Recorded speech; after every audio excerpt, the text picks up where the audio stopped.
नववर्ष 2023 में माननीय मुख्यमंत्री जी की बहुत ही पहली ये प्रेस वार्ता है, तो आप सबको मैं सर्वप्रथम नववर्ष की शुभकामनाएं भी देता हूँ और मैं माननीय मुख्यमंत्री महोदय से उद्बोधन के लिए प्रार्थना करता हूँ। मित्रों, सबसे पहले तो मैं हमारे एक बहुत वरिष्ठ साथी परवाना जी वो हमको छोड़कर चले गए हैं और बहुत अच्छा लगता था जब हम सब बैठे होते थे, बिल्कुल हमेशा इसी कोने में यहाँ बैठते थे। कोई ना कोई उनका एक प्रश्न भी जो होता था उसमें कोई ना कुछ सार होता था। मिलनसार एक साथी अपने चले गए, उसके लिए मैं उनको श्रद्धांजलि अर्पित करता हूँ। प्रभु से प्रार्थना करता हूँ कि उनको अपने चरणों में स्थान दें। जैसा बताया कि इस वर्ष 2023 की अपनी ये पहली वार्ता है और इसमें जैसा हमको पता है कि पिछले 5 साल से हम लोग सुशासन दिवस के अवसर पर हर वर्ष का एक नाम रखते थे। पहला वर्ष हमने सुशासन वर्ष रखा, सुशासन संकल्प वर्ष रखा, सुशासन परिणाम वर्ष रखा, फिर अंत्योदय उत्थान वर्ष रखा और इस बार का जो 2023 का ये वर्ष है अंत्योदय आरोग्य वर्ष, इसका नाम दिया है। और हेतु यही है कि समाज का एक बहुत बड़ा वर्ग, संख्या में मैं कह सकता हूं कि लगभग 40% ऐसा वर्ग है जो अपने जीवन यापन को बड़ी कठिनाई से करता है, जिनको हम निम्न आय वर्ग कह सकते हैं, जिसको बीपीएल नाम से भी हम पुकारते हैं। हमने इस बीपीएल की जो परिभाषा है उसको थोड़ा बदला है। पहले ये बीपीएल वैसे तो कई पैरामीटर्स हैं, लेकिन एक पैरामीटर उसमें इनकम का होता है, वार्षिक आय, वो 1,20,000 रुपया होती थी। पिछले 2 वर्ष से इसको बढ़ाकर हमने 1,80,000 रुपया किया है। तो 1,20 तक तो ये संख्या 15 लाख के आसपास ही रहती थी। कभी थोड़ा आंकड़ा आगे पीछे हो जाता था, लेकिन उस समय तक हमारे पास कोई बहुत बड़ा प्रमाणित ऐसा आय का डाटा ये होता नहीं था। हमने जब से परिवार पहचान पत्र लागू किया तो उसमें उस परिवार की प्रमुख बातें जो एकत्र की, जिसका सत्यापन किया, वेरिफिकेशन हुआ, उसमें जैसे डेट ऑफ बर्थ है, जैसे उस व्यक्ति का व्यवसाय है, आयु के हिसाब से उसकी जो भी यानी उसका जो व्यस्तता रहती है, उसमें विद्यार्थी है तो विद्यार्थी, अथवा व्यवसाय करता तो व्यवसाय, 60 वर्ष की आयु के बाद उसको सोशल जस्टिस के लाभ उसको मिले, इस प्रकार से ये सब बातें उसमें रहती थी। सत्यापन करने के बाद आय के हिसाब से अब जो ध्यान में आया है कि ये आंकड़ा हमारा बीपीएल का ये 29 लाख हो गया है। तो हमने 29 लाख लोगों की चिंता, जो आबादी का लगभग 40% बनता है, इसकी चिंता सबसे पहले की जाए। उसी का अधिकार मैं मान के चलता हूं कि सरकारी जितने भी रिसोर्सेज हैं, संसाधन हैं, उसके ऊपर पहला अधिकार उनका है। उनको मुख्य धारा में लाना, उनकी आय को बढ़ाना, जिसके कारण से प्रदेश की आर्थिक स्थिति अच्छी होगी, देश की आर्थिक स्थिति में भी बढ़ोतरी होगी। तो गरीब आदमी को लाभ पहुंचाने का हमारा एक संकल्प, और उसमें भी जैसा 5 जिसे हमेशा मैं चर्चा करता हूँ, 5S, शिक्षा, स्वास्थ्य, सुरक्षा, स्वावलंबन और स्वाभिमान। तो इन 5 चीज़ों में उनको कैसे बूस्ट मिले। शिक्षा के नाते हम लोगों ने बहुत से विद्यालय पहले जो बढ़ाए थे, बढ़ाने के बाद शिक्षा का स्तर अच्छा करने के लिए बहुत से काम किए। अध्यापकों को भी ठीक भर्ती उसकी वहाँ होकर के शिक्षा अच्छी मिले। अध्यापकों की जो कमी है उसको हम पूरा कर रहे हैं, चाहे वो भर्ती के नाते, चाहे HKRN के नाते। नए प्रकार के स्कूल, संस्कृति मॉडल स्कूल, ये भी हम नए शुरू किए हैं। अगर कुछ गरीब बच्चे प्राइवेट स्कूलों में पढ़ना चाहते हैं तो उनकी चिराग योजना के अंतर्गत उनकी फीस देने की बात भी हमने शुरू की है। अभी पिछले 1 वर्ष से सब स्कूलों में डुअल डेस्क की व्यवस्था और वहाँ इंफ्रास्ट्रक्चर के नाते जो जो कमियां हैं वो सब पूरी कर रहे हैं। अब स्वास्थ्य के बारे में जो विचार करते हैं तो प्रधानमंत्री जी ने भी एक योजना जो आयुष्मान भारत तय की थी, जिसके अंतर्गत हर परिवार का 5 लाख रुपए तक का स्वास्थ्य बीमा ये किया गया। बहुत से लाभ उसका लोग लाभ उठा रहे थे। लेकिन उस संख्या को बढ़ाया गया है चिरायु योजना के नाम से, और ये संख्या 29 लाख परिवार अर्थात 1.25 करोड़ आबादी, उसको ये लाभ पूरा मिलेगा। हर ऐसे नागरिक का पहले फेज में 180 तक, दूसरे फेज में उससे आगे भी बढ़ेंगे, उनका एक प्रकार से शारीरिक स्वास्थ्य परीक्षण ये करने की योजना भी बनी है, जिसमें लगभग अभी तक 1 लाख लोगों का और स्वास्थ्य परीक्षण हो चुका है। क्योंकि ये बड़ा काम है, इसके सेंटर्स हमको बढ़ाने पड़ेंगे, साल भर तक ये लगातार चलेगा, तो ये 180 तक की आबादी, इसको सबको हम स्वास्थ्य परीक्षण इसका करा सकेंगे, ताकि जरूरत पड़ने पर वो अपना स्वास्थ्य का एक प्रकार से जांच करा के उसमें कोई आवश्यकता है तो उसका इलाज भी व्यक्ति करा सके। और इसी प्रकार लोगों के रोजगार के लिए हर ऐसा परिवार जिसके घर में आय कम है, उसके एक व्यक्ति को रोजगार कैसे दिया जाए, मुख्यमंत्री अंत्योदय उत्थान योजना ये हमने चलाई थी। लगभग 30,000 लोगों को उसके अंतर्गत लोन्स दिए गए हैं। कुछ लोगों की स्किलिंग के माध्यम से उनकी ट्रेनिंग हो रही है ताकि अपना काम वो कर सकें। HKRN जो नया पोर्टल बनाया है, उसमें भी अभी तक 4,000 लोगों को, और जो गरीब परिवार हैं उनको टेम्परेरी एक नौकरी दी गई है। तो ऐसे उनके व्यवसाय के लिए हम सारे काम कर रहे हैं। अब जो इस वर्ष के प्रारंभ में हमने कहा कि इनको सबको, जिनके राशन कार्ड नहीं है, ऐसे परिवारों को राशन कार्ड ऑटोमेटिकली बन जाएगा। तो ऑटोमेटिकली राशन कार्ड बनाने में जब उसका एनालिसिस किया गया तो बहुत ऐसे परिवार हैं जिनको राशन कार्ड पहले से वर्षों से नहीं मिले हैं, और बहुत ऐसे भी हैं जो उस पैरामीटर से बाहर हैं, जो राशन कार्ड का लाभ उठा रहे हैं, पीले राशन कार्ड का, वो वास्तव में अपात्र हैं, जो डिजर्व नहीं करते हैं। ऐसे लोगों के राशन कार्ड काटे भी हैं। क्योंकि ये बड़ी एक्सरसाइज थी, तो इस बड़ी एक्सरसाइज में स्वाभाविक है टेक्निकली या फिर स्वयं लोगों ने जिसका निरीक्षण किया है उसमें से जो एक जिसको कहना चाहिए सर्वे किया है, तो उस सर्वे में बहुत सी गलतियां रहना स्वाभाविक है। तो जो गलतियां उसमें ध्यान में आई हैं, तो उन गलतियों को ठीक करने के लिए हम जनवरी माह में ऐसे सब लोगों की शिकायतें लेकर के उनकी गलतियां ठीक कर देंगे। ऐसा आज मैंने ADCs की मीटिंग लेकर के और निर्देश दिए हैं, और उन्होंने भी तय किया कि 31 जनवरी तक ये सारी चीजें हम ठीक कर देंगे। उसके लिए 2 टेलीफोन नंबर भी जारी किए गए हैं, और उन टेलीफोन नंबर के ऊपर लोग अपनी शिकायत करा सकते हैं। टेलीफोन नंबर है 1800 180 2087। तो ये जो 11 अंकों का नंबर रहता है, और इसी प्रकार से जो 4 अंकों का एक छोटा नंबर होता है 1967। तो ऐसे ये 2 नंबर प्रचारित किए गए हैं ताकि लोग अपनी शिकायत इस पर दर्ज करा सके, और उनको 15 दिन के अंदर अंदर सॉल्यूशन करने के लिए भी आज हमने कह दिया है। किसी कारण से 15 दिन में प्रोसेस पूरी नहीं होती है उस शिकायत को ठीक करने के लिए, तो 15 दिन बाद इस महीने का राशन कार्ड ऑटोमेटिकली उनको मिलेगा। उनको समाचार जाएगा कि आप लोग 15 दिन के अंदर अगर ये समस्या का नहीं हुआ है तो आप लोग राशन के इस महीने के हकदार हैं, ताकि आगे आने वाले समय में उसकी निस्तारण किया जा सके उसकी कंप्लेंट का। उसके बाद अगर वो श्रेणी में रहता है तो लेगा, और नहीं रहता है तो फिर उसमें से उसका नाम हट जाएगा। जिन लोगों के नए कार्ड बनाए गए हैं वो तो 12 लाख के लगभग परिवार ऐसे हैं, और 12 लाखों लोगों ने वेतन करने के बाद भी जिनके कार्ड बनते नहीं थे, तो एक साथ एक क्लिक से उनके कार्ड बनाए गए हैं। इतनी बड़ी संख्या में कभी नए कार्ड आज तक नहीं बने, पहली बार ये 12 लाख एक साथ बने हैं। तो इससे लोगों को बहुत एक प्रकार का सुविधा हुई है, बहुत लोग इससे प्रसन्न हैं।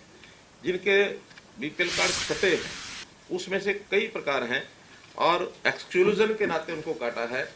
1,32,000 परिवार तो ऐसे निकले हैं जो ITR भरते हैं, इनकम टैक्स रिटर्न भरते हैं। अब इनकम टैक्स रिटर्न भरने वाला स्वाभाविक है कि वो इस रेंज से बाहर है, तभी वो इनकम टैक्स भरता है।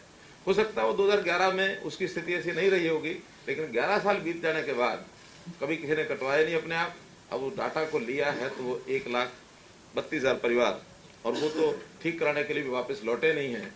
उनको पता लग गया है कि हम इनकम टैक्स पे ही हैं तो नहीं जाएंगे। इसी प्रकार से सरकारी और अनुबंधित कर्मचारी ऐसे भी उसमें 51,489, 51,500 लगभग ये लोग निकले हैं जो सरकारी नौकरी प्राप्त कर चुके हैं। सरकारी पेंशनर्स 2100 नाम ऐसे हैं जो सरकारी पेंशनर्स निकले हैं। हो सकता है उस समय उन्होंने गलती से बनवा लिया हो, जो आज रिटायर होने के बाद सरकारी पेंशन ले रहे हैं, तो भी पेंशनर्स का तो डाटा हमारे पास आया है।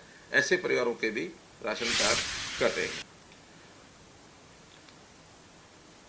जिनकी वार्षिक आय सर्वे के बाद 1,80,000 से, अर्थात जो इन श्रेणियों में नहीं है, इसके अलावा जो हैं वो भी 3,40,000 हैं। उसमें जिन लोगों का सर्वे मानव किसी कारण से गलत है तो वो जो शिकायत करेंगे तो उनका दोबारा से सर्वे होगा और फिर उसमें अगर कोई गलती किसी कारण से हुई है तो उसको ठीक किया जाएगा।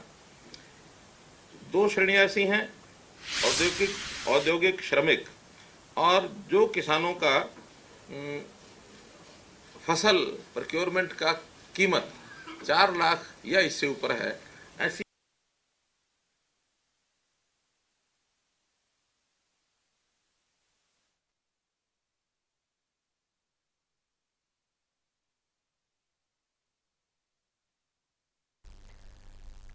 तो बता दें कि पीपीपी पर सीएम की ये अहम बैठक, जिसको लेकर बड़ी बातें मुख्यमंत्री मनोहर लाल ने कही हैं। उन्होंने कहा है कि शिकायत देने पर गलतियां दूर की जाएंगी, बीपीएल कार्ड के लिए जरूरतमंदों को सभी सुविधाएं दी जाएंगी और साथ ही चिरायु योजना से लाभान्वित हो रहे हैं लोग। 15 दिन में गलती ठीक नहीं होने पर राशन मिलेगा। एडीसी को गलतियां सही करने को भी कहा गया है। ये जो मामला सामने आया था राशन कार्ड को लेकर की गलतियां की गई है, राशन मिलेगा और 12 लाख लोगों के कार्ड भी बने हैं। तो सीएम मनोहर लाल जो कि प्रेस कॉन्फ्रेंस कर रहे थे और उन्होंने जानकारी दी बैठक को लेकर कि किस तरह की चर्चा बैठक में हुई है, क्या फैसले लिए गए हैं। बीपीएल कार्ड के लिए जरूरतमंदों को तमाम सुविधाएं दी जाएंगी। सीएम मनोहर लाल जिन्होंने प्रेस कॉन्फ्रेंस की और तमाम जानकारी दी। प्रेस कॉन्फ्रेंस के दौरान उन्होंने कहा कि 2023 को अंत्योदय के रूप में मनाया जा रहा है। साथ ही 12 लाख लोगों के कार्ड बने हैं। बीपीएल की परिभाषा को बदल दिया गया है, कार्डों की गलतियां दूर की जा रही हैं। ऐसे लोगों को भी 180 मान करके और उसमें से एक्सक्लूड किया है। अर्थात जिसका लगभग साल का कोई लगभग 250-300 यूनिट ऐसा बनेगा, 750 रुपया महीने का बनता है, तो 750 का मतलब है 250-300 यूनिट वो कोई हिसाब लगा करके इस लिमिट से ज्यादा जिनका बिल आता है वो भी 15,000 रुपये से ज्यादा सैलरी में उसको यानी इनकम में डाल करके मान करके उनको भी बाहर किया है। ऐसे परिवार हैं 2,27,000। फिर तीसरी इसमें श्रेणी जो है आईटीआर, औद्योगिक श्रमिक, बिजली बिल, सरकारी, किसान, पेंशन, सभी ये लोग हैं, ऐसे 9,60,000 हैं। इन 9,60,000 की शिकायतें 15 दिन के अंदर अगर हल नहीं होती हैं तो उनको जनवरी के महीने का भी राशन मिलेगा। आगे फिर उसको बहुत जल्दी ये पूरा करने का काम हमने किया है। तो ये एक मुख्य रूप से जो आज आपको मुझे बताना था। हम लोगों ने हर सावधानी बरती है कि किसी के साथ ऐसे ही गलत ढंग से यानी किसी का राशन कार्ड न कटे। यानी गलत नहीं है हम, गलती होना स्वाभाविक है। गलती तो वो कहते हैं टू एयर इज ह्यूमन, गलती तो हो जाती है, लेकिन गलत मंशा नहीं है। मंशा यही है गरीब है उसको मिले, जो ठीक थोड़ा अपने लेवल पर पहुंच गया है उसको वो नहीं भी मिलता तो उसका हिसाब किया जा सकता है। क्योंकि मैंने हिसाब लगाया कि जो बीपीएल परिवार में आते हैं उनको मुख्य रूप से अगर ज्यादा महीने में राशन का अगर 20 किलो में एवरेज लगाते हैं तो 500 रुपये महीने का ये लाभ है, यानी लगभग 6,000 रुपया साल का ये लाभ होता है। इसके अलावा कुछ स्कॉलरशिप्स आदि भी हकदार वो होता है। पेंशन तो ओल्ड एज पेंशन है, पति पत्नी की आय अगर 2 लाख से ऊपर है तो नहीं मिलेगी, उससे नीचे अगर होगी तो मिलेगी, लेकिन उसका पारिवारिक इनकम के साथ संबंध नहीं है। वो पति पत्नी की दोनों की आय वो 2 लाख से नीचे रहनी चाहिए तो फिर उनको मिलती है। कभी कभी मकान बनाने के लिए भी किसी का मकान टूटता है तो उसको मरम्मत के लिए वो योजना भी एक इसमें मिलती है। लेकिन कैजुअल ऐसी कई तरह की सहायता है जो आवश्यकता पड़ने पर वो दी जाती है। जैसे चिरायु है, मानो ये योजना हमारी आयुष्मान है, ये भी 180 से नीचे है लेकिन ये जरूरी नहीं कि हर किसी को लाभ होगा, इसका तो जब आवश्यकता पड़ेगी तब होगा। हाँ, सरकार जो है इसका एवरेज लगभग 1550 रुपया पर परिवार, इतना खर्च जो है वो इसमें आता है।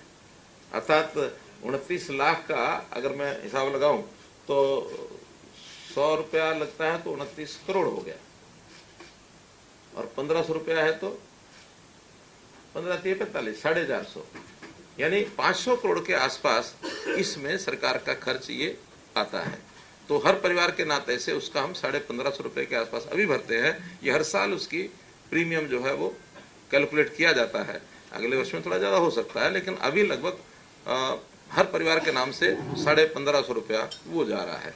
तो मोटे रूप से सारे भी लाभ हम मिला लें तो ऐसा कोई लगभग 6000-7000 रुपये साल का, 8000 रुपये साल का, इतना ही लाभ परिवार को मिलता है।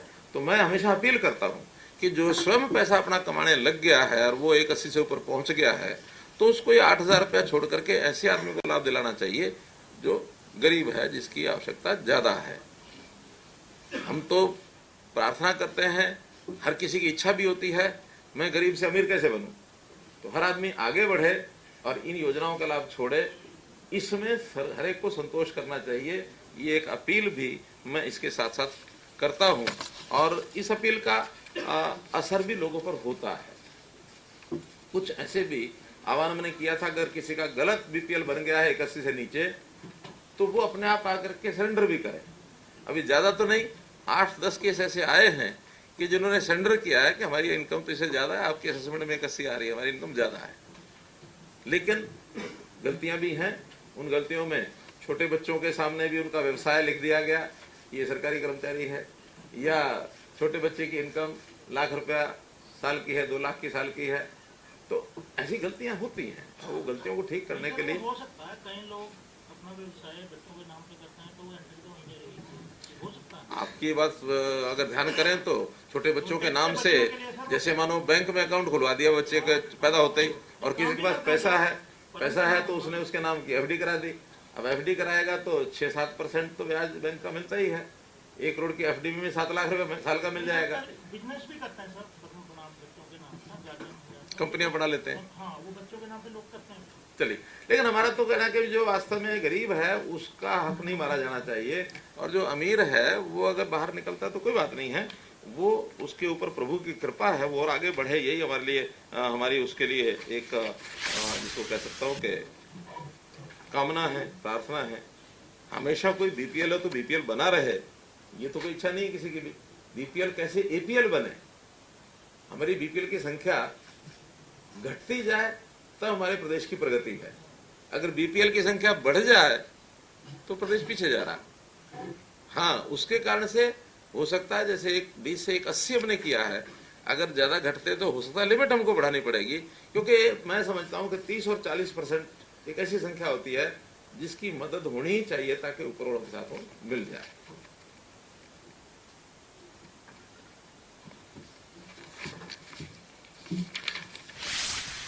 मित्रों, एक विषय जो बार बार आता है, बेरोजगारी। अब हम तो जो कि अपना सत्यापित डाटा ये अपने पास रखते हैं, और इस सत्यापित डाटा में आज भी एक क्लिक से जब हम ये निकालते हैं कि इस समय जिन्होंने अपने आप को बेरोजगार डिक्लेयर किया है तो वो 6.5 लाख के आसपास लोग हैं। अब आप कहेंगे कि जब फार्म भराए जाते हैं ज्यादा भरते हैं, वो इसलिए भरते हैं कि हर आदमी अपने छोटे काम में तो लगा ही रहता है, लेकिन बाद में उसको लगता है कि मैं पढ़ा लिखा हूं, मुझे सरकारी नौकरी मिलनी चाहिए। प्राइवेट नौकरी करने वाले भी सरकारी नौकरी के लिए इच्छा करते हैं, लालयित रहते हैं। या ग्रुप डी की नौकरी करने वाला पढ़ा लिखा है, उसको लगता है मुझे सी में आना है, तो सी के लिए फॉर्म भरेगा। सी वाला भी अगर बी की नौकरी निकलती है तो बी के अंदर फॉर्म भरेगा, अपने आप को प्रमोट करने के लिए। एक विषय। दूसरा, ये हमारा सारा आंकड़ा हमारे प्रदेश का, लेकिन सरकारी नौकरी में प्रदेश से बाहर के लोगों को भी अप्लाई करना उनके लिए भी यानी कर सकते हैं, कोई मना ही नहीं है, ऑप्शन है। तो बहुत ऐसे आसपास के प्रदेश के लोग भी उसमें आकर के अप्लाई करते हैं। वो उत्तर प्रदेश के हो सकते हैं, वो राजस्थान के हो सकते हैं, वो पंजाब के हो सकते हैं, हिमाचल के हो सकते हैं, दिल्ली के हो सकते हैं। हर किसी को सरकारी नौकरी का लालच होता है। अब ये अलग बात है कि हमने उसमें मेरिट के ऊपर करने का एक जो नियम है बहुत सख्त बनाया कि हमारे यहाँ मेरिट के बिना कोई नौकरी पाएगा नहीं। तो उसमें से थोड़ा जो कमज़ोर बच्चे हैं वो डिस्करेज तो हो गए हैं कि अब ऐसे नहीं भरते हैं। पहले तो हर कोई आके भरता था, रास्ते ढूंढता था, तो रास्ते सारे बंद हो गए हैं। अब हम तो बल्कि इसके लिए जो कमज़ोर बच्चा है किन्हीं कारणों से पीछे रह गया पढ़ाई में, अब वो खाली रहे सारी उम्र, ऐसा नहीं है, उसको भी व्यवसाय मिले, इसके लिए स्किलिंग के काम ये हमने शुरू कर दिए हैं। और स्किल यूनिवर्सिटी के माध्यम से बहुत सी इंडस्ट्री को भी हमने ऑनलाइन लिया है, ताकि वो लोग उनके साथ समझौता करके और कुछ जो उनकी आवश्यकता है उसकी स्किलिंग उन सेंटर्स में हो जाए। सर्टिफिकेशन हमारा जो विश्वकर्मा कौशल विश्वविद्यालय वो सर्टिफिकेट देगा, फैकल्टी भी वो देंगे, पढ़ाई भी वो कराएंगे, और बाद में उनकी प्लेसमेंट उसी इंडस्ट्री में हो जाए। ऐसे 50 के लगभग बड़ी इंडस्ट्री के साथ भी हमारे इस स्किल यूनिवर्सिटी ने समझौते किए हैं। और इसके अलावा भी स्किलिंग के जगह जगह कोर्सेज बन रहे हैं, बढ़ रहे हैं। और जिस प्रकार की स्किलिंग की आवश्यकता है, बहुत बड़े यानी स्किल की जो संख्या है ये लगभग वैसे तो 8000 की सूची है जिस प्रकार के स्किल्स सिखाए जा सकते हैं, लेकिन अलग अलग प्रकार के छोटे बड़े हैं। हम हरियाणा में भी लगभग 1500 स्किल्स तक ऐसा पहुंच चुके हैं कि इन स्किल्स के लिए और कोई ना कोई कराई जाए सिखाई। तो ये सारा काम भी हम कर रहे हैं। तो बेरोजगारी वास्तव में जो CMI और ये सारा बार बार मैं कह चुका हूँ, अपनी ओर से ही कह रहा हूँ कि हमेशा कभी 28% तो कभी 35% तो कभी 32%। एक समय ऐसा भी था जब 2017 में इन्होंने 2% भी कहा था कि हरियाणा में बेरोजगारी 2% है। अब कब 2 हो जाती है और कब एक ही महीने के बाद 38 से और 27 पर आ जाती है। मेरी इतनी कार्रवाई कि मैं आप लोगों को बताता हूँ, आप आगे बता देते हैं, लोगों को पता लग गया है। और वो सरकार को एक प्रकार से सरकार के ऊपर बदनाम कर रहे हैं प्रकार से। अगर ये डाटा मैं कहता हूँ जनता ठीक से समझ जाए, ये जो करें इनको उल्टा पड़ेगा। यानी जनता जिस बात को समझ जाती है, या तो जनता की भाषा ये बोलेंगे और जनता की भाषा ये नहीं बोलेंगे तो जनता इनको छोड़ेगी, और उनको जनता छोड़ दे तो हम भी चाहते हैं। विपक्ष की बात कर रहे हैं तो नहीं की कर रहा हूँ बात CMI की हो रही थी। नहीं, CMI की बात भी हम आपके माध्यम से जनता को बताते हैं, और जनता अगर समझ जाए कि ये CMI वाला जो विषय है ये एक प्रकार का वो गलत बोलते हैं और हर बार बोलते हैं और बड़े बड़े नेताओं से बुलवाते हैं, तो ये जनता को समझना जरूरी है। ये कहाँ से उठाते हैं मालूम नहीं, लेकिन करते क्या, CMI के एक सैंपल 25-50 लोगों को मिल रही है, 25-50 लोगों को मिल रही है। और कोई भी कंपनी 25-50 लोगों को मिलेगी तो उनके सामने सबसे पहले कौन आएगा, जो घूम रहा है खाली। अब वो किसी ऑफिस में जाकर नहीं पता करेंगे, वो किसी खेत में जाकर नहीं पता करेंगे, वो किसी दुकानदार पर जाकर नहीं पता करेंगे। पार्क में लोग घूम रहे हैं वहां पूछ लिया, सड़क किनारे खड़े हैं वहां पूछ लिया। तो पार्क में घूमने वाले, सड़क किनारे खड़े होने वाले, मौज मस्ती करने वाले, पर हम लीगल कोई एक्शन नहीं ये हरियाणा के साथ ही भेदभाव कर रहे हैं सर। जैसे गुजरात का उन्हें 2, उत्तर प्रदेश का भी मैंने बताया हमारा भी 2% बताया था, कुछ गड़बड़ कर रहे हैं। हमारा भी 2% का भी बताया था। लेकिन वो हो सकता है कोई अपेक्षाएं कहीं उनसे पूरी हो जाती हो, कहीं ना होती हो। 6.5 लाख, आज से 6 महीने पहले 6.5 लाख था। अब वो अदल बदल होती रहेगी, क्योंकि हर साल एक इसमें वृद्धि होती है। लगभग 4 लाख रोज नौजवान हर साल अपने जीवन को बढ़ाने के लिए अपनी एक आयु को पार करते हैं। हमारी जो जन्म दर है वो 4.5 लाख है। 18 वर्ष के बाद वो संख्या 4 लाख बढ़ जाती है। 4 लाख के बाद कुछ लोग ऐसे होते हैं जो अपने पैतृक व्यवसाय में चले जाते हैं, कुछ अपने प्राइवेट नौकरी में चले जाते हैं, कुछ सरकारी नौकरी में जाते हैं। ऐसे सबका कुछ स्किलिंग करके अपना अपना काम शुरू करते हैं। यानी अब देखिए एक आंकड़ा और बताता हूँ आपको मैं, 2014 से लेकर इस समय तक जो प्राइवेट इंडस्ट्री है, खास करके MSME, 50,000 से ज्यादा इंडस्ट्री हमारी लगी है। और इसके अंदर जो टोटल रोजगार और स्वरोजगार 8 साल में 33 लाख और 6,000 लोग इनको रोजगार मिला। अब ये 33 लाख 6,000 सारे एकदम फ्रेशर होंगे ऐसा नहीं है, हो सकता है इसमें से कुछ ऐसे भी हो एक जगह छोड़ के दूसरी जगह गए हो, उसमें छोड़ने वाला नहीं लिखा जाता, जो नया जुड़ जाता है वो है। उद्योग में 12.5 लाख है, स्टार्टअप इंडिया स्कीम में 4,000 है, स्टैंड अप इंडिया में 4,000 है, प्रधानमंत्री मुद्रा योजना में जिन्होंने लोन लिया है, 16,85,000 लोग लोन लिया है, तो काम के लिए लिया होगा, कोई घर के लिए तो नहीं लिया। इसलिए ये भी स्वरोजगार में आए हैं।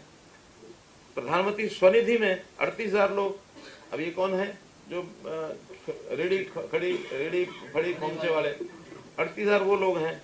सक्षम युवा में 1,71,000 लोग। अब ये ठीक है, सक्षम युवा एकदम रोजगार नहीं है, लेकिन 100 घंटे का काम है, 6,500 या 9,000 रुपया 7,000 रुपया उनको मिलता है, तो इतने लोगों को वो भी काम मिला है। सक्षम सारथी योजना 78,000। अंत्योदय उत्थान मेले, जो मैं बता रहा हूँ कि अभी हमने जो मेले लगाए हैं, 34,000 लोग वो हैं, उनको लोन अभी लेके दिया है। तो इस प्रकार से 33,000 लोग अगर 8 साल में लगे हैं तो 4 लाख हर साल हो गए। सरकारी नौकरी 1 ही लाख है, तो सरकारी नौकरी में तो 1-1.25 लाख से ज्यादा हो नहीं सकते। हर साल 20,000, 15,000, 20,000। हर किसी की अपेक्षा ये रहे कि हम सरकारी नौकरी प्राप्त करेंगे, दैट इज नॉट पॉसिबल। इसलिए बेरोजगारी का कोई आलम ऐसा हो कि सारे लोग यहाँ बेरोजगार दिखाने लग गए, तो इसलिए इस विषय को, जहाँ तक सरकारी नौकरियों का विषय है, जिसे हमने कॉमन पात्रता परीक्षा, कॉमन एलिजिबिलिटी टेस्ट, इसका प्रावधान किया था, वो ग्रुप सी का एग्जाम हो चुका है। उसका रिजल्ट आज कल में ही आने वाला है। रिजल्ट में कंपनी ने जो हमें मैसेज, हमने पूछा है कि भी कब आप घोषित करेंगे, तो उन्होंने कहा कि हमारा रिजल्ट जो परीक्षा का होता है वो तो तैयार है। अब उसमें कुछ आंकड़ा उन्होंने हमारे से मांगा हुआ है कि रिजर्वेशन जिनकी कैटेगरीज की है उनके कौन कौन से रोल नंबर हैं, और उसमें भी कुछ उनका पिछला जो बैकलॉग होता है उसके हिसाब से हमको उसकी थोड़ा निश्चित करना होता है कि भी कौन से वर्ग के ज़्यादा जाएंगे, कौन से कम जाएंगे, कौन एक्स सर्विस मैन है तो वो कौन से होंगे, स्पोर्ट्स पर्सन है तो कौन से होंगे। वो सारा डाटा उनको उपलब्ध करा दिया है, और मुझे लगता है 1 आध दिन में सारा करके और वेबसाइट पर डालेंगे। हर कोई अपना नंबर देख करके कि कौन एलिजिबल हो गया है, यानी 50% और 40% की 2 कंडीशन है, वो एक उसमें डालेंगे। हाँ, सोशियो इकोनॉमिक वो भी हमको उनको देना है कि जो 5% मार्क्स सोशियो इकोनॉमिक जो जिसका जो पात्र है वो उनको देंगे, ताकि उसमें जुड़ करके फिर मेरिट बनेगी, और उस मेरिट में इसके तुरंत बाद एडवर्टाइजमेंट ग्रुप सी की निकलेगी। सी की एडवर्टाइजमेंट के लगभग 30,000 तो रिक्वेशन डिपार्टमेंट के पास आ गई है, 6,000 पुलिस की है, 36,000, और उस समय तक 1,000-2,000 बढ़ जाएगी। तो इस प्रकार से लगभग 36 और 40 के बीच में ये नौकरियां ग्रुप सी की अगले टीजीटी के अलग है, बिल्कुल ठीक है। तो 36 और 43 इसी साल में हो जाएंगी। ग्रुप सी के इस पात्रता में से वो अगला जो रिजल्ट है उसी में से यानी परीक्षा हो जाएगी। फिर है ग्रुप डी। ग्रुप डी की भी एडवर्टाइजमेंट कभी भी निकल सकती है, क्योंकि उसमें रिक्वेशन लगभग सब की जा चुकी है। हम चाहते हैं कि ग्रुप सी की नौकरियां घोषित होने के बाद और ग्रुप डी का सीईटी हो, ताकि ये लोग दोबारा से जो सी में चुने जाएंगे, यानी जिनकी सिलेक्शन हो जाएगी, वो उनमें परीक्षा के लिए ना जाएं। वरना हर किसी की इच्छा होती है पता नहीं सी में मिले ना मिले, डी में भी चले जाओ। तो कम से कम ये जो 30 से 40 या 40-45 हज़ार जो नौकरियां लग जाएंगी, इनको फिर सी में परीक्षा देने की दोबारा जरूरत नहीं है। बाकी लोग दोबारा देंगे। 3 साल के लिए ये जो कॉमन पात्रता परीक्षा है, ये उसी एक बार परीक्षा में उनको लगातार वो रह सकते हैं। ग्रुप सी का भी तो होगा, वो हर साल का होना, लेकिन इनका 1 साल होने के बाद इनकी मेरिट 3 साल तक लागू रहेगी। इम्प्रूव करने के लिए कर सकते हैं। तो इस साल भी होगा ना ग्रुप सी का? होगा ना, ग्रुप सी का इस साल फिर होगा, यानी पहले डी, इस साल वाला डी होगा, फिर सी होगा, अगले साल फिर डी होगा, फिर सी होगा। मैंने बताया कि अभी जैसे ग्रुप सी की 42-43, डी की ज्यादा नहीं होंगी, 15-17-20 के आसपास होंगी। कारण क्या कि ग्रुप डी की हमने 18,000 2 साल पहले की थी। तो ये तो बैकलॉग कुछ ज्यादा हो जाता है, सी का बैकलॉग ज्यादा है, कुछ कोविड के कारण से, कुछ वैसे कारणों से। 4 साल पहले वैसे भी ओवरऑल ग्रुप सी में संख्या ज्यादा है एम्प्लॉइज की, ग्रुप डी में उतनी नहीं। हाँ जी, वही तो मैंने बताया। अब देखिए, इसको भी बड़ा एक मैजिक सा एक आंकड़ा आएगा। अब 6.5 लाख आप 18 साल और 60 साल के बीच की संख्या का अगर प्रतिशत निकालेंगे, तो ये लगभग 6% बैठेगा, क्योंकि 1.25 करोड़ आबादी होती है। और अगर इसको 2.5 करोड़ से हिसाब से निकालेंगे, 3.25 करोड़ के हिसाब से, तो 2.5% हो जाएगा, कम हो जाएगी परसेंटेज। लेकिन हम वास्तव में चाहते हैं कि 18 से 60 के बीच में ही निकाली जाए, क्योंकि जो वर्किंग एज ग्रुप जो होता है वो 18 से 60 ही होता है। तो 18 से 60 के बीच में अगर करेंगे तो ये लगभग 6% के आसपास बैठेगा। ये तो वो डाटा है कि वो पढ़ा हुआ है या नहीं पढ़ा हुआ। 18 से 60 के बीच में उसने अगर कुछ लिखा होगा कि रोजगार नहीं कर रहा, तो वो ये डाटा है। हाँ, जो इसने लिखा मैं बेरोजगार हूँ, क्या वो पढ़ा है या नहीं पढ़ा? हाँ, उसमें कुछ नहीं। एक विषय इसमें है कि जो हमारे टेंडरिंग है, यानी ई टेंडर व्यवस्था, और खास करके पंचायतों के इस विषय को लेकर के, और एक योजना जो हमने बनाई है, जो अभी जिसकी आज मैं घोषणा कर रहा हूं, ताकि वो आपके माध्यम से और सबको जानकारी मिल जाए। तो इसके अंदर हमने 2 प्रकार के काम पंचायतों के भी और नगर पालिकाओं के ये बनाए हैं कि एक काम तो उनकी अपनी जो इनकम है वर्ष भर की, जो बजट उनका अपना है उसका, और दूसरा है जो स्टेट का बजट होता है। तो जो उनका अपना बजट है वो एक निश्चित मात्रा में है, उसके अंदर state finance commission SFC, central finance commission CFC, साथ में फिर 1% उनको स्टाम्प ड्यूटी में से मिलता है, कुछ उनको बिजली का शुल्क मिलता है, और इस प्रकार के कुछ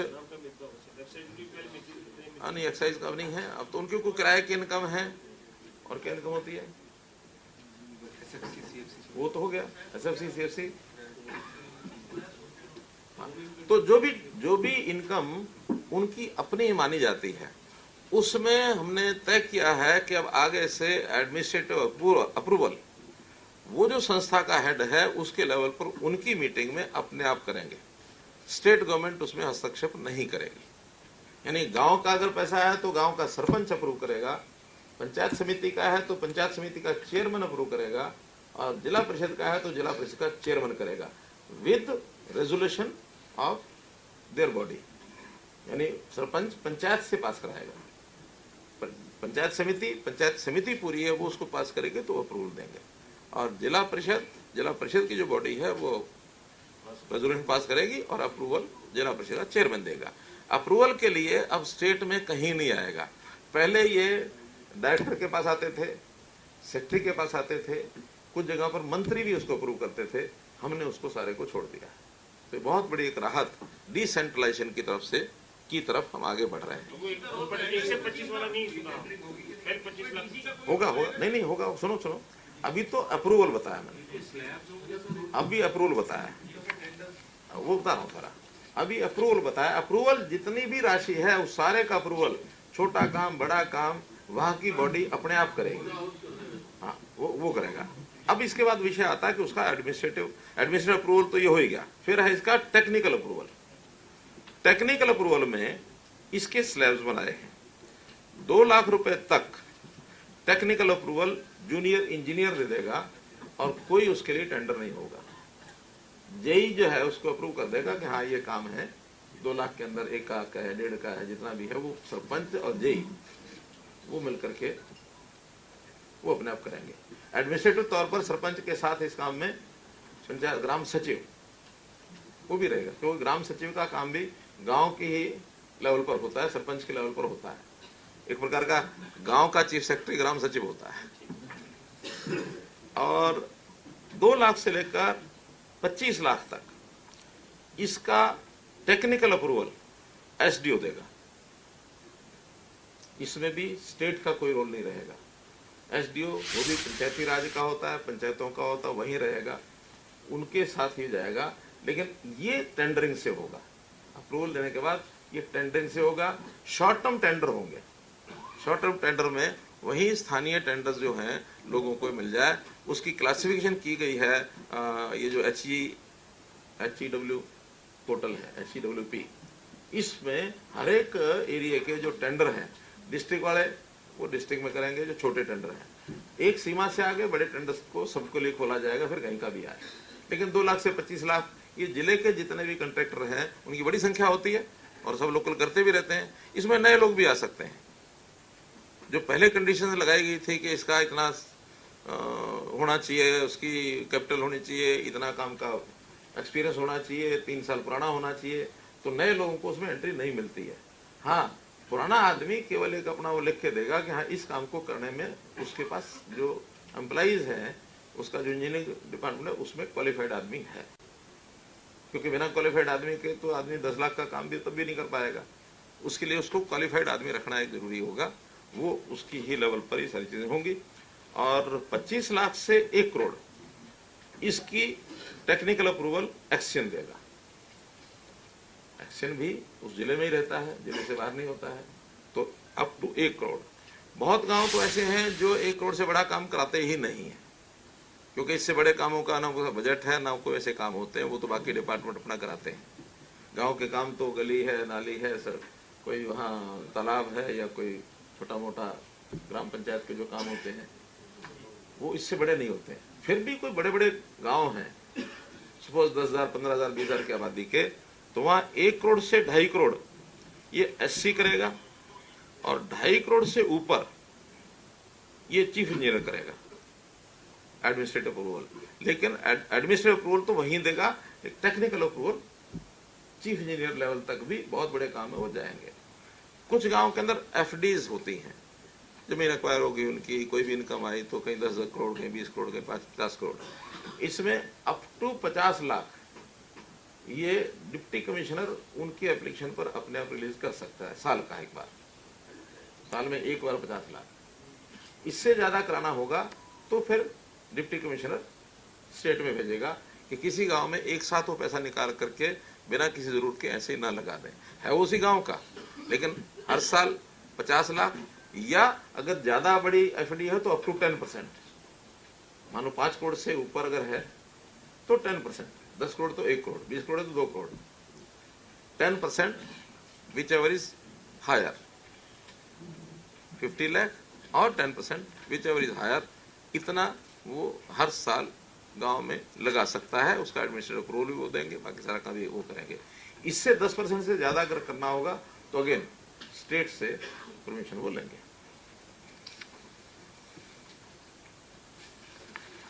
तो ये मोटे रूप से जो हमने छूट दी है। हाँ, जो स्टेट के बजट से चीजें जाएंगी उसके लिए 25 लाख रुपए से छोटे काम, उनकी यदि आवश्यकता होगी गांव में, वो पैसा हम गांव को भेज देंगे, या जिला परिषद पंचायत समिति उनकी डिमांड आती है 25 लाख से कम का अगर काम है तो उनको दे देंगे। सपोज बजट अपना कम हो गया किसी का, उनको लगता है कि हमें 10 लाख की और काम की जरूरत है, स्टेट से दिया जाए, तो हम स्टेट फंड से उतना देंगे। 25 लाख से ज्यादा अगर कोई काम की डिमांड करेंगे, वो फिर स्टेट का ग्राम विकास मंत्रालय जो है, रूरल डेवलपमेंट डिपार्टमेंट, वो फिर डिपार्टमेंटल काम यहाँ से उसके जो स्टेट के सिस्टम होते हैं उसमें से जाएगा। उसकी अप्रूवल भी डायरेक्टर करेगा, डायरेक्टर के बाद बड़ा काम होगा तो सेक्रेटरी करेगा। जैसे 25 लाख से 1 करोड़, इसको तो डायरेक्टर को दिया एडमिनिस्ट्रेटिव अप्रूवल और सैंक्शन एक्शन करेगा। 1 करोड़ से 2.5 करोड़ सेक्रेटरी एडमिनिस्ट्रेटिव अप्रूवल देंगे और एससी जो है वो उसको टेक्निकल अप्रूवल करेंगे। और 2.5 करोड़ से ऊपर, 2.5 करोड़ से 10 करोड़ तक मिनिस्टर जो है वो एडमिनिस्ट्रेटिव अप्रूवल देंगे और चीफ इंजीनियर जो है उसकी टेक्निकल सैंक्शन देंगे।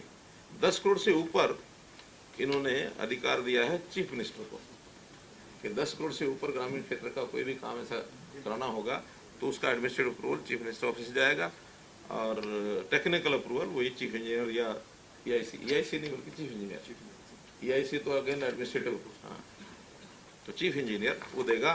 तो ये सारा एक सिस्टम सेट किया है जिसके अंदर मुझे नहीं लगता कि अब किसी को कोई दिक्कत कठिनाई आएगी।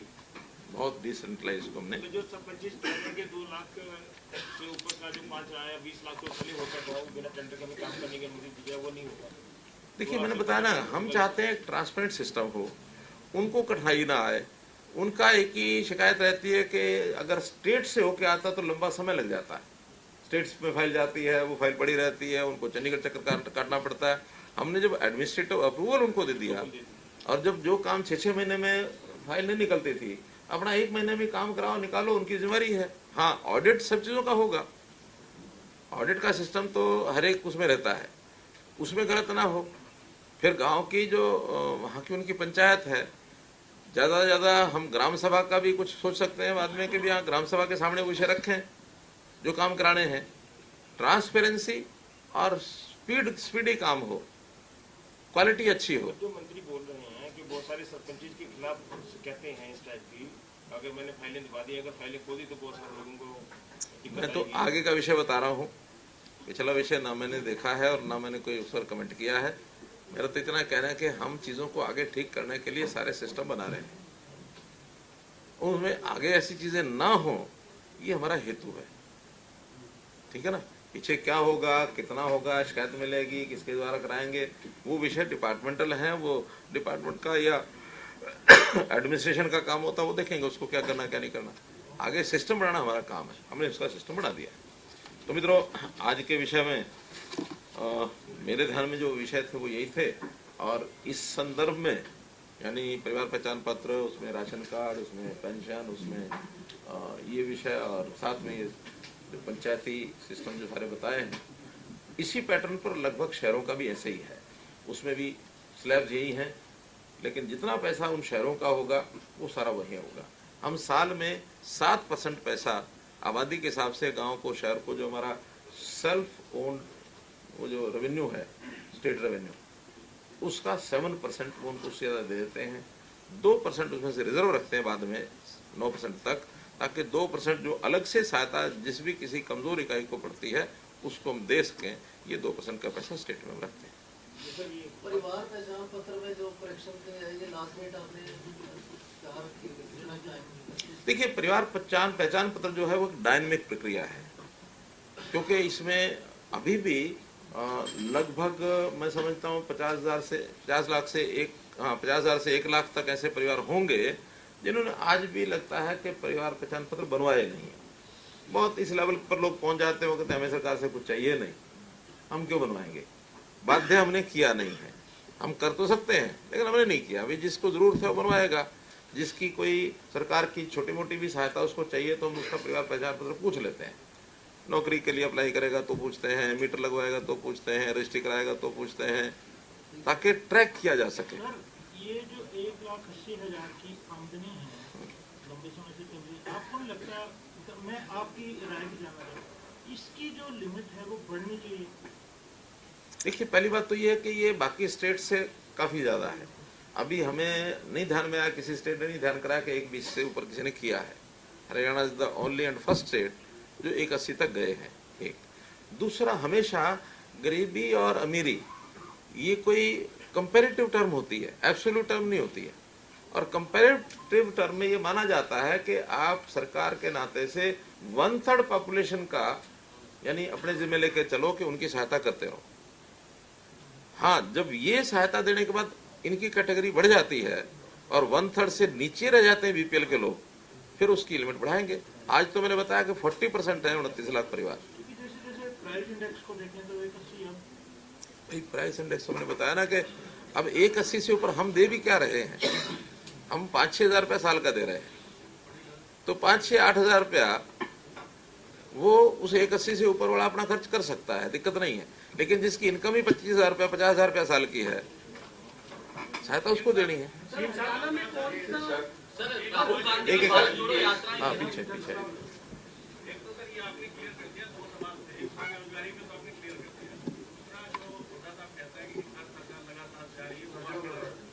देखिए, मैं पिछली प्रेस कॉन्फ्रेंस में बता चुका हूँ और मैं सेशन में बता चुका हूँ, उनके आंकड़े कैसे भूल जाते हैं वो।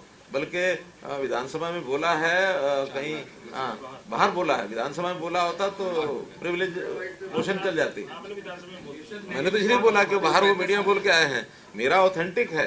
5 लाख 4,15,000 करोड़ रुपया उन्होंने बोला। और बल्कि उसमें बाद में एक और मेरे पास कोई फिगर आया है। हाँ, फिगर क्या आया है कि सरकार का पैसा कंपनियों में लगा हुआ है। किसमें? ये जो सारी जितनी कंपनियां उसमें इक्विटी है, और वो इक्विटी को भी क्या कि पावर डिपार्टमेंट है, पावर डिपार्टमेंट के पास हमारा 35 या 40 हज़ार करोड़ रुपया इक्विटी है। अब वो इक्विटी दिखाएंगे तो एक प्रकार का सरकार की इक्विटी है, देखा जाए तो इक्विटी देनदारी होती है। तो उनको पावर कंपनियों को ये दिखा करके ये 45,000 रुपया पावर कंपनियों ने लोन देना है और उस 45,000 को भी जोड़ दिया। हाँ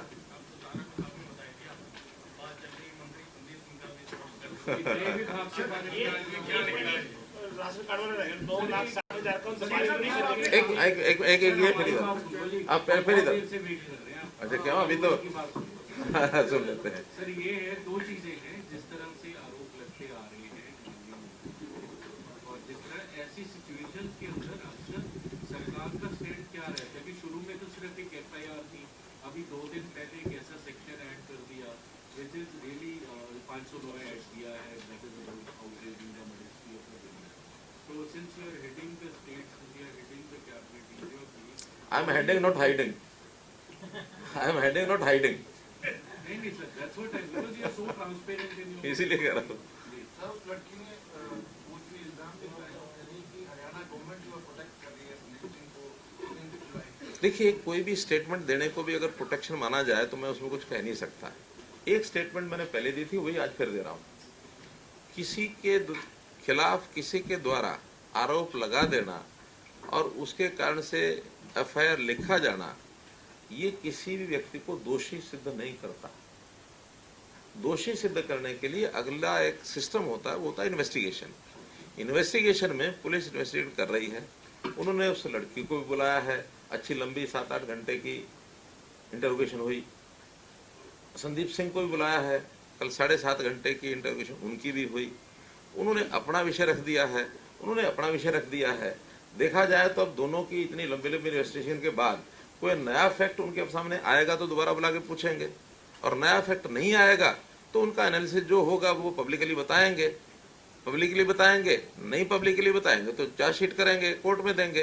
तो एक प्रोसेस है ये। सर मंत्री पद पर रहते हुए लगता है कि फेयर इंक्वायरी हो जाएगी? मंत्री पद को स्पोर्ट्स के नाते से लोगों को ये कहा उन्होंने, बल्कि लड़के ने भी कहा कि जब तक ये स्पोर्ट्स मिनिस्टर हैं तब तक मैं जो है और कोई बयान नहीं दूंगी। हमने कहा कि स्पोर्ट्स मिनिस्टर अगर नहीं रहेंगे तो स्पोर्ट्स मिनिस्टर के लिए उन्होंने ही कह दिया कि मैं जब तक ये दूध का दूध पानी का पानी नहीं होता तब तक मैं स्पोर्ट्स मिनिस्टर नहीं रहूंगा। लेकिन मिनिस्टर रखना कि नहीं रखना ये उसमें से कहीं नहीं निकलता है। He is still a minister. Printing and stationery department उनकी मिनिस्ट्री उनके पास है। एक मिनिस्टर होने के बाद कोई प्रभाव का कोई ऐसा विषय नहीं होता, उस डिपार्टमेंट में हो रहता है। मॉरल ग्राउंड में अगर कोई आदमी लगता है कि मेरे से गलती हो गई तब मॉरल ग्राउंड काम आता है। जो आदमी कहता है कि मेरी कोई गलती नहीं है, ये सब झूठ है, मिथ्या है, ये तो उनकी स्टेटमेंट है, मैं नहीं कह रहा। अब इस मेरी बात को कहने के बाद भी कल को ये विषय आएगा कि CM इज प्रोटेक्टिंग।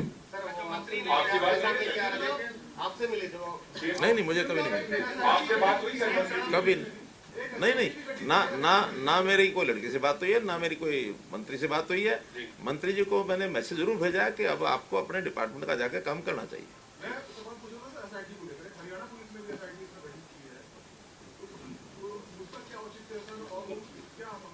देखिए जो मेरी जानकारी है, मेरी जो जानकारी है, जिस दिन ये प्रेस कॉन्फ्रेंस हुई है उस प्रेस कॉन्फ्रेंस के बाद मंत्री ने स्वयं होकर के DGP को एक पत्र लिखा कि मेरे खिलाफ एक षड्यंत्र ऐसा रचा जा रहा है और एक इस प्रकार की प्रेस कॉन्फ्रेंस की जा रही है और वो भी एक पॉलिटिकल पार्टी के ऑफिस में की जा रही है।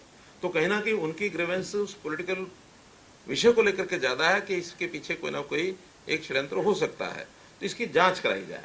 अब चूंकि डिपार्टमेंट हरियाणा का है और वो खिलाड़ी कोच हरियाणा सरकार में एम्प्लॉई है, ये मंत्री हैं और पॉलिटिकल पार्टी भी हरियाणा की है, तो इस प्रकार के विषयों को लेकर के उस SIT ने अपनी कोई जांच जरूर की है। मुझे जो पता लगा है कि लोगों को बुला करके उनको पूछा है, रिपोर्ट कोई दी नहीं है, दी होगी तो DGP साहब के पास होगी, हमको उसका पता नहीं है। लेकिन वो भी जांच करना मुझे लगता है कि जिस प्रकार का विषय सारा खड़ा हुआ है वो आवश्यक इसलिए है कि